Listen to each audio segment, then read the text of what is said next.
बिस्मिल्लाहिर्रहमानिर्रहीम।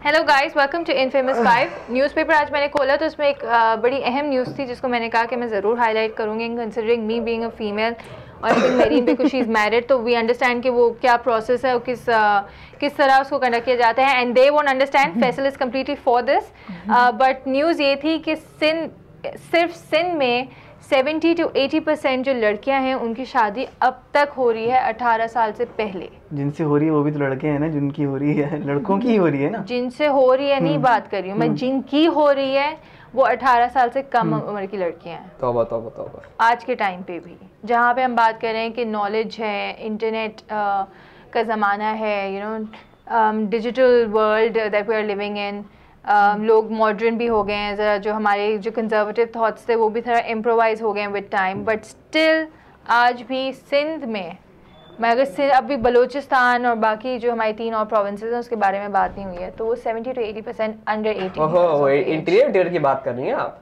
मैं इंटीरियर की, वो तो जाहिलियत की एक वो है, क्या कह सकते हैं उसको, वो तो होता है, तो वो क्या मिसाल है। हाँ मिसाल है, वो जिरगे अगर वो किसी के जमीन छिन जाती है तो वो 5-5 साल की बेटियों को शादियां तय कर देते हैं, वो तो चल रहा है इवन। अच्छा, I really want, this is another topic that we are gonna do next week, the jirga system. Dowry कहते हैं ना इसको? सॉरी, डाउरी होती है ना? हां, कारोकारी, डाउरी इज जहेज। ओ खैर, अर्ली एज के बारे में मैं इसलिए बोल रही थी because marriage in itself is a transformation. एक मतलब बिल्कुल ही completely, I think because Mehreen will relate because she is experiences. Actually Ayesha, मसला ये कि हमारे यहाँ तक एक मजाक ही है ना ये, अगर आप लड़के लड़कियों में बैठ के बात करें तो वो उसको कुछ और पॉइंट ऑफ व्यू से ले जाते हैं। मतलब मैरिज जो है वो कोई एक it's not a joke, for God sake it's not a joke. ठीक है, आप एक पूरा घर बना रहे हैं, वहाँ आपकी mental understanding and everything matters. ठीक है, और मैं हंस रही थी लेकिन आई अंडरस्टैंड बिकॉज मैरिज जो है इट्स नॉट अ जोक, लेकिन अभी तक इट्स लाइक का एक वो जो एक वो अब आपके अंदर कोई वो फिल्मी सीन चल रहा होगा कि जी it's the marriage and this and that, वो होता है फ्रैंकली स्पीकिंग वायलेंट नहीं चल रहे होते, not like that. It's a very responsible life, it's a very very responsible life, और उसके लिए I think you have to be a bit mature enough कि आप उस शादीशुदा जिंदगी को प्रॉपर्ली ले जा सकें आगे, और इसके लिए आपको लड़कियों को एजुकेट करने की। दूसरी बात ये कि जो आप अर्ली मैरिजेस कर रहे हैं, आप अपनी मतलब आप जो है बहुत बड़े रिस्क में अपनी बेटियों को डाल रहे हैं, टू बी वेरी ऑनेस्ट। ठीक है, मुझे नहीं पता कि वो क्या रीजंस हैं उसके और क्या चीज़ें हैं, लेकिन ये है कि it's a very respectable relationship, in other words. ठीक है, इट्स नॉट अ जोक।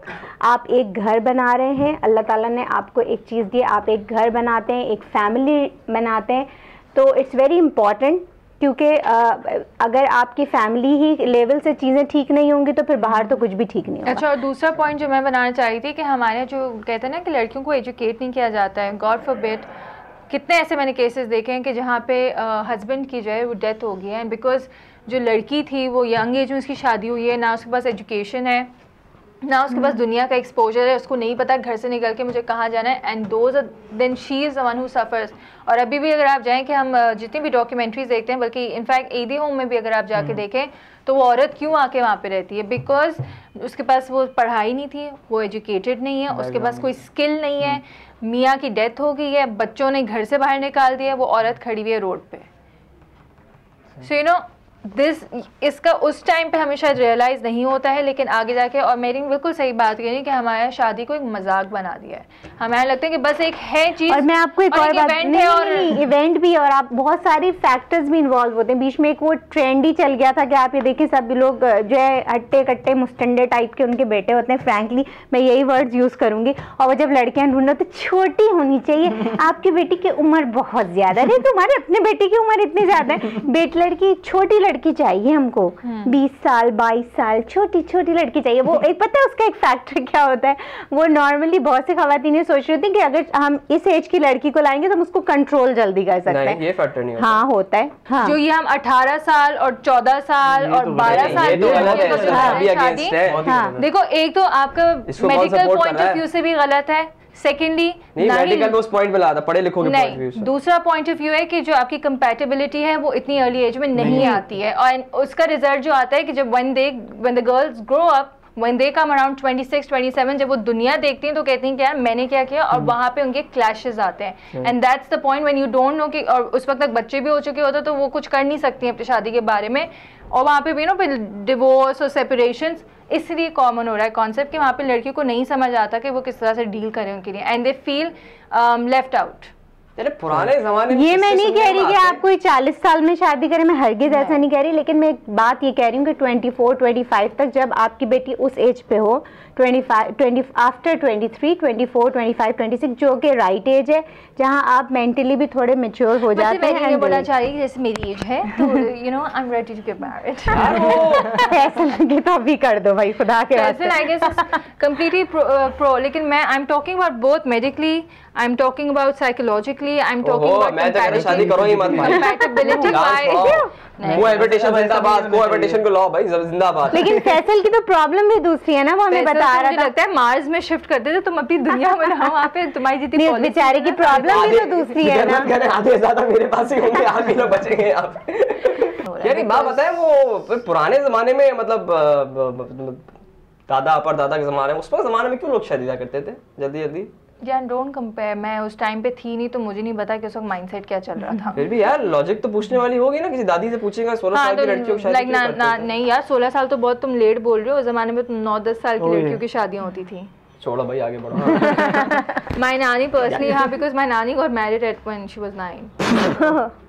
और उस टाइम पे ये ट्रेंड ही था कि जो औरतों की इस औरतें और आदमी भी छोटे ही होते थे पहले, लेकिन लड़के भी जो थे ना वो इतने एजेड नहीं होते थे आजकल। लेकिन जो मैरिंग का कॉन्सेप्ट है ना कि लड़के 30 साल 31 साल के होंगे, लड़कियां ढूंढ रहे होंगे वो 20 साल की। 10 साल के डिफरेंस नहीं, 30 साल के नहीं होते, वो 30 से भी बड़े होते हैं। 10 साल का तो डिफरेंस होना ही चाहिए लड़की लड़कों में। बात का पॉइंट बोल रहा हूं, छोड़ा आप लोगों को पता ही नहीं। मैं नहीं समझना चाह रही हूं बिल्कुल भी इस बार। आएगा आप ही वक्त आएगा बेटा, सोचना। Let's get a bit serious about this topic. It's not funny. Okay? That's why मैं और मैंने जो पहला पॉइंट किया था कि शादी तुम लोगों ने मजाक बना दिया, which is not really a मजाक। और जब तुम्हारी शादी होगी ना बच्चे, तब मैं तुमसे आके पूछूंगी कि मजाक बनाया। एक तरफ आप मेट्रो को कंपेयर कर रही हैं, एक तरफ आप इंटीरियर को कंपेयर कर रही हैं। आप एक चीज की बात करें यार, एक तरफ आप इंटीरियर की बात कर रही हैं 14-15, एक तरफ 18, एक स्टेट पे रहे ना। मैं तो बोलती हूँ कि शहर में भी बहुत सी लड़कियां हैं जिस पर अंडर 18 की उनकी शादी हो रही है। तो क्यों, कितने दफा तुमने पुलिस स्टेशन में केसेस नहीं देखे हैं, या वो मौलवी साहब जो हैं वो अंडर एज लड़कियों की शादियां करवा रहे, निकाह पढ़वाते हुए पकड़े गए, लड़कियां भाग गई घर से क्योंकि उनको लड़का पसंद है। वो भी तो 16 साल की लड़कियां होती है जो भाग जाती हैं घर से। I am talking about all category. एक न्यूज हाईलाइट हुई थी जिससे फिर मैंने एसोसिएट किया था कि ये हमारी दुनिया में हो रहा है। इस वक्त होता है, बिल्कुल होता है। अंडर एज शादियां हो रही हैं, लेकिन उस वक्त लड़कियां शायद नहीं समझती हैं, या वो जज्बाती जो डिसीजंस होते हैं कि जहाँ पे उनकी शादियां कर दी जाती हैं, या वो खुद भी भाग के जो शादी करती हैं, वो उस वक्त नहीं समझती हैं उसके consequences. And once they get later in life, जब वो प्रैक्टिकल लाइफ में घुसते हैं, तब उनको समझ आता है कि okay this is what marriage is about. और मैं सिर्फ अरेंज मैरिजेस की बात नहीं करी, मैं लव मैरिजेस की भी बात कर रही होती हूँ। उस वक्त एट दैट पॉइंट आपको लगता है कि हाँ बड़ी ओकेजन है, लोग आ रहे हैं, सेलिब्रेशन है, डांस हो रहा है, नाचना हो रहा है। तीसरे दिन जब घर में खड़ा होना होता है ना, चूल्हे पे आपको खड़ा होना होता है, तब आपको रियलाइज होता है कि मैरिज लाइफ है। और सिर्फ बीवी के लिए नहीं, आई थिंक लड़कों के लिए भी होता है, because initially they are enjoying their freedom, they are going out having fun with friends, but later after शादी जब उनको वापस पता है ना कि घर पे यार बीवी बैठी है, and I have to go back home and I have to look after, you know, I have additional responsibilities, जो उस टाइम पे आई थिंक लड़कों को हिट नहीं करता। मैं तो दानियाल का मुद्दे ये एडिशनल रिस्पांसिबिलिटीज तो it's a very important issue. I think हमारे यहाँ जो सबसे, अगर आप मैं कुछ नहीं कर सकते, अगर हम इंटीरियर तक नहीं जा सकते ना, तो हमारे घर में जो ये हमारे घर में जो ये मेड्स आती हैं, या जो हमारे जो मैं कहूँगी डोमेस्टिक सर्वेंट्स हैं, अगर हम उन्हीं का बैठ के थोड़ा बहुत उनको समझाएं, और ये नहीं कि ब्रेन वॉश करें, बट आप उनको एग्जाम्पल से समझाएं कि ये सही है और ये गलत है। अगर हम भी कर रहे हैं तो हमारे करने के पीछे भी कोई रीज़न, कोई वजह या कोई फ़ायदा है ना, जो हम इस प्लेटफॉर्म पर जा रहे हैं। और मेरा हरगिज़ मतलब ये नहीं था कि आप शादियां भी मत करें, मतलब 40 साल की लड़के शादी करेंगे, ये भी नहीं था। बट आई थिंक जो बोलते हैं कि लड़कियों को पढ़ाएं लिखाएं ताकि वो आगे जाके खुदा ना खास्ता अगर हस्बैंड पे कोई बुरा वक्त आए तो बीवी जो है वो इतनी मतलब बात ही नहीं करने दे रहा ना, अब फैसल बोले नहीं आप एंडिंग करी थी ना। हाँ प्लीज इतने केपेबल होनी चाहिए लड़कियां कि वो अपना घर संभाल सकें अगर इन केस हस्बैंड पे कोई बुरा वक्त आए तो। वरना क्या होता है घर पे और मुश्किलात होती हैं और लड़ाई झगड़े होते हैं, eventually no one else suffers. बच्चे जवाब देना शुरू हो जाएंगे यार कल उठ के। बच्चे सफर करते हैं, उनकी पर्सनालिटी अफेक्ट करती है। तो अम्मा को इंग्लिश नहीं आती जो बात होता है यार मेरीन ने पहले कही थी शो में कि शादी is not about two people getting together, it is about two families getting together and eventually जो फ्यूचर फैमिली बनती है वो उसकी भी आपको दिमाग में रख के सारी चीज़ें चलानी होती हैं। तो say no to early marriages. No Faisal ये हां फैसल से बुलवा ले, इनसे बुलवा ले। बुलवाओगे भाई, करो करनी तो करो, नहीं करनी है मत करो, तुम्हारी मर्जी, हम कौन है यार बोलने वाले। This so in this show this topic was serious but was taken a bit lightly on our show. I think we are very hungry, we have not had food and I guess we need to have food. This is so again in this show. Take care, Allah Hafiz.